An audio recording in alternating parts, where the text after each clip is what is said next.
আজ বানাবো লোটে মাছের ফিশ ফ্রাই। ভেটকি মাছের ফিশ ফ্রাই খেয়ে থাকি আমরা, আজকে আমি লোটে মাছ দিয়ে ট্রাই করছি। দেখো, মাছগুলো গরম জলে ধুয়ে ভালো করে মাছের ভিতরের কাঁটাটা ছাড়িয়ে নিয়েছি। এবার একটা মিক্সিং জারে পেঁয়াজ আর রসুন বেটে নেব। মাছগুলো দেখো কাঁটা ছাড়িয়ে নিয়েছি। এবার এর মধ্যে হলুদ, নুন, লঙ্কার গুঁড়ো আর পেঁয়াজ রসুনের যে পেস্টটা করলাম ওইটা দিয়ে ম্যারিনেট করে নেব।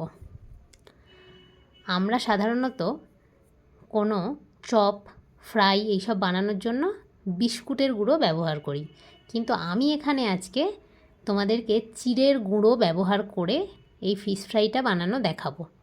তো আমি চিড়েটা গুঁড়ো করে নিয়েছি মিক্সিং জারে।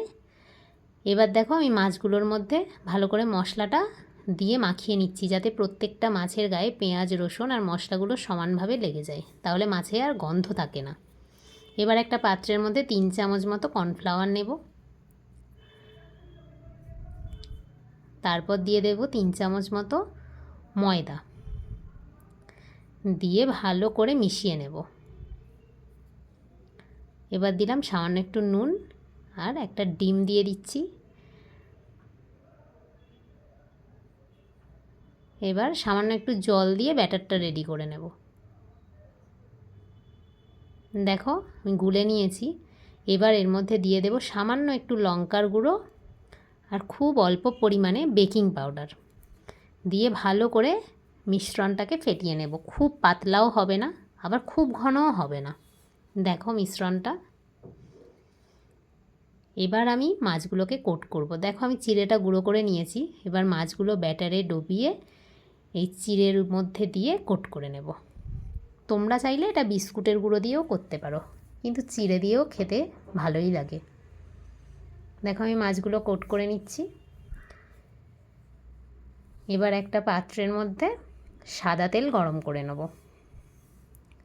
ডুবো তেলে ভাজলে ভালো হয়, তো সেই জন্য তেলটা একটু বেশি দিও। বাড়িতে তো ওইভাবে ডুবো তেলে ভাজা হয় না, কারণ অনেক তেল দিতে হয়। তো আমি এখানে পরিমাণ মতো তেল দিয়ে দিয়েছি, দিয়ে ফ্রাই করার জন্য মাছগুলো দিয়ে দিচ্ছি। ভালো করে প্রথমে আঁচ কমিয়ে ভাজবে, তারপর আঁচ বাড়িয়ে ভেজে নেবে। আঁচ কমিয়ে ভাজতে বলার কারণ হলো ভিতরটা না হলে ভাজাটা ভালো হবে না, কারণ মাছটা তো আর সেদ্ধ করা নয়, সেই জন্য আঁচটা কমিয়ে ভাজবে, যাতে ভেতর পর্যন্ত মাছটা ভালো করে রান্না হয়ে যায়। দেখো এপিট ওপিট লাল করে প্রত্যেকটা ফ্রাই আমি ভেজে নিচ্ছি। ব্যাস তৈরি হয়ে গেল আমার মুচমুচে স্বাদের লোটে মাছের ফিশ ফ্রাই।